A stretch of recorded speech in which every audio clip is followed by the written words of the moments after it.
জীবনে এমন সময় আসতে পারে যখন মনে হয় চারপাশে অনেক শত্রু ঘিরে আছে, তোমার ক্ষতি করার জন্য তারা প্রতিনিয়ত চেষ্টা করছে।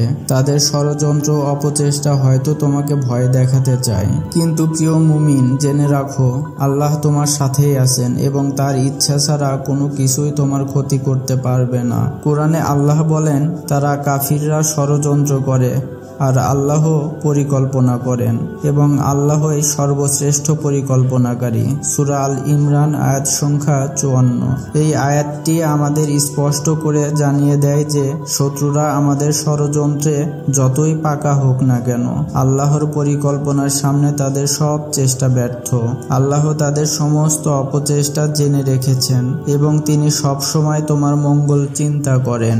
মহানবী সাল্লাল্লাহু আলাইহি ওয়াসাল্লাম বলেছেন যে আল্লাহর উপর ভরসা করে আল্লাহ তার জন্য যথেষ্ট। যদি তুমি আল্লাহর উপর ভরসা রাখো তাহলে শত্রুরা যতই চেষ্টা করুক তারা তোমার কোনো ক্ষতি করতে পারবে না।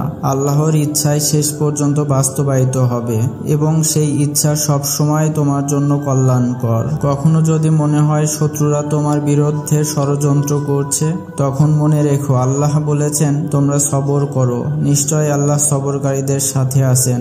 সূরা আনফাল আয়াত সংখ্যা 46। এই আয়াত আমাদের শিক্ষা দেয় যে ধৈর্য এবং স্থিরতার সাথে পরিস্থিতি মোকাবেলা করতে হবে। আল্লাহ সবরকারীদের সাথে থাকেন এবং তাদের জন্য সর্বদা কল্যাণের ব্যবস্থা করেন। মনে রেখো, শত্রুরা হয়তো সাময়িকভাবে তোমাকে ভয় দেখাতে পারে, কিন্তু তারা আল্লাহর ক্ষমতা সম্পর্কে অজ্ঞ।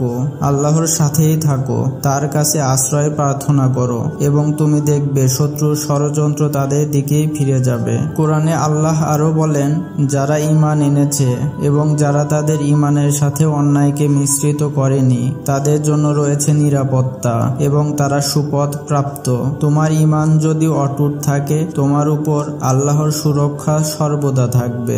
শত্রুরা যতই চেষ্টা করুক, আল্লাহর ইচ্ছার বিরুদ্ধে তারা কিছুই করতে পারবে না। প্রিয় মুমিন, শত্রুর ষড়যন্ত্রের মুখে কখনো ভেঙে পড়ো না। মনে রেখো আল্লাহর পরিকল্পনাই সর্বশ্রেষ্ঠ এবং তিনি সর্বদা তোমার মঙ্গল চিন্তা করেন। তার উপর ভরসা রাখো, তিনি তোমার সাথেই আছেন এবং তোমার কোনো ক্ষতি হবে না ইনশাআল্লাহ।